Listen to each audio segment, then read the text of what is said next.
Eu vou te dizer duas coisas. Primeiro, o realismo. É muito difícil você ser honesto em Brasília, porque você apanha muito. Eu abri mão de carro oficial, de gasolina, de motorista, tem um auxílio mudança que é 30 mil reais no final do ano, que eu vou pegar todo esse auxílio mudança, comprar em cesta básica e distribuir para quem precisa. Já não usei auxílio mudança no começo do mandato. E aí sabe o que dizem para mim em Brasília? Ah, Kim, isso aí você está jogando para a plateia. Isso aí você está denegrindo a classe política, você está atacando a classe política, você está criminalizando a política. E eu digo, eu não estou criminalizando a política de hoje que é criminosa. E eu estou combatendo isso. Né? Mas lá dentro eu sou visto como o cara como se eu fosse um populista, sabe? Como se eu fosse o cara que abriu mão de carro, Kim, o carro tem um impacto mínimo no orçamento da União.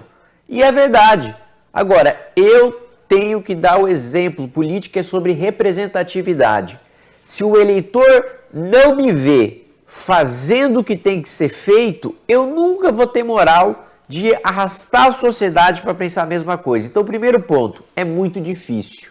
Eu não vou mentir que é fácil. Eu vou ser muito sincero e vou me abrir aqui com você, tá? Antes da política, eu pensava que só político corrupto era investigado, tinha denúncia, não sei o quê, tá? E aí eu vi que o Procurador-Geral da República, o chefe do órgão acusador que foi nomeado pelo Bolsonaro, ele não investiga nada sobre corrupção, mas ele abre inquérito contra mim porque eu contratei um estudo, em vez de gastar com gasolina, carro, segurança eu até apanho da minha mãe, que fala, por que você prometeu isso, meu filho, você precisa de segurança e tal. Fala, mãe, eu prometi, e se o cidadão comum não tem um segurança particular, eu não vou ter. E ponto. Vão me atacar? Posso ter risco na rua? Já apanhei, já quebraram garrafa na minha cabeça, já fui atropelado. Se o cidadão comum não tem um segurança particular, eu não tenho. Ponto. O outro ponto, que aí entra no que você falou. Por mais que seja difícil, por mais que você apanhe, até com gente querendo te prender, você não fazendo nada de errado, se as pessoas decentes não entrarem na política e não tirarem essa mentalidade, porque muitas vezes eu vou entregar santinho, o cara dá um tapa na minha mão. Pô, política eu não quero. Política é tudo ladrão. Quem adora esse discurso, sabe quem é? O Renan Calheiros, o Eduardo Cunha. Porque ele fala, eu sou ladrão mesmo? Não me liga. Tá bom, eu sou ladrão, compro o voto e tal. Não depende de você que fica falando que política é tudo ladrão. Eu dependo do voto do mais pobre, que quer receber meu dinheiro e pronto, acabou. Enquanto a gente tiver gente decente, Collor vai nadar de braçada, Renan Calheiros vai nadar de braçada. Vai mudar de uma hora para outra? Não vai. A gente começa com 5, 10, 15 na Câmara dos Deputados, até daqui a 20 anos a gente ter maioria e poder mudar o nosso país. Né? Porque, assim, eu, ano passado, recebi uma proposta de bolsa para estudar no Japão. O Japão eu já tive lá e para mim é um país perfeito. Eu sei que eu sou suspeito para falar porque eu gosto muito de lá. Eu chego lá só de respirar o ar, já fico feliz.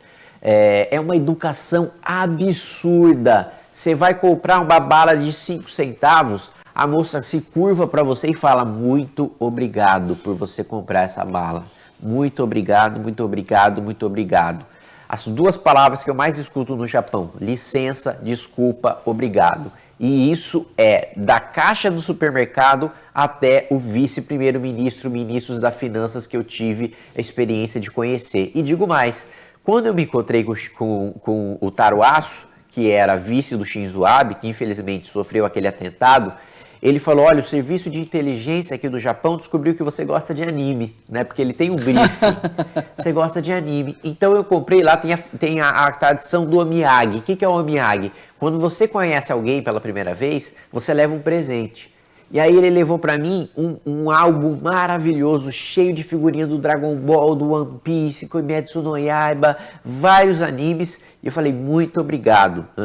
Eu falo um pouco japonês, o que é uma vergonha. Eu vou estudar japonês e vou aprender japonês. Isso eu tenho como meta na minha vida. Eu gosto de aprender novas línguas. E aí eu escutei ele falar desculpa. E aí eu perguntei pro intérprete. Pô, ele falou desculpa, mas é isso mesmo que ele quis dizer? Ele falou, é isso. Eu falei, mas por quê? Porque você vai ter que carregar esse presente, né, até lá a porta do ministério e não vai ter ninguém para carregar para você. Olha só, o cara me deu um presente e pediu desculpa porque eu vou ter o transtorno, entre aspas, de carregar aquele presente. Cara, eu quero que o Brasil se torne isso. Aí você fala, dá para fazer? Dá. Há 60 anos atrás, a Coreia do Sul tinha uma educação pior do que a nossa. Tinha uma educação pior do que a nossa. Menos gente alfabetizada, né? Menos orçamento, tudo. Hoje é a potência que é. A Inglaterra, na época da lei dos cereais, que proibia a importação de cereal, que era uma terra de contrabandista, de servidor corrupto e tal, abriu o mercado, enxugou o Estado, não tinha mais fiscal para você pagar propina para ele, porque o mercado era livre. E aí, uma nação que era conhecida por ter servidor corrupto, hoje você ouve alguém dizer que, servidor da Inglaterra é corrupto? Não. Então, dá para fazer, porque vários países que hoje são desenvolvidos passaram pelo processo que a gente está passando. E aí você fala, pô, Kim, você recusou a bolsa para estudar no Japão. Recusei. E vou recusar quantas vezes fizerem, porque eu adoro, né, conhecer Portugal, conhecer a Polônia, conhecer os Estados Unidos, conhecer o Japão, mas eu não consigo sair daqui. Eu gosto daqui. A minha família está aqui, os meus amigos estão aqui, o meu arroz com feijão está aqui, né? A minha Indaiatuba lá, tá lá que eu gosto de entrar no centro, ir para a praça, tá tudo aqui. E eu não aceito ser governado por uma minoria de... Porque é minoria. Uma minoria de canalhas que governa um povo honesto. Porque se eu faço um acordo com o cara lá em Brasília, eu não sei se ele vai cumprir aquele acordo. Agora, se eu vou comprar uma pipoca na esquina, eu sei que o pipoqueiro vai me entregar a pipoca e eu vou dar o dinheiro para ele. O cidadão na ponta é honesto. Agora, não tem instrução para dar importância para o parlamento, porque está todo mundo olhando para presidente, e é um erro fatal, porque tudo passa pelo Congresso. Quer criar ministério? Presidente, passa pelo Congresso. Quer extinguir ministério? Passa pelo Congresso. Então é fundamental as pessoas prestarem atenção na eleição do Congresso Nacional.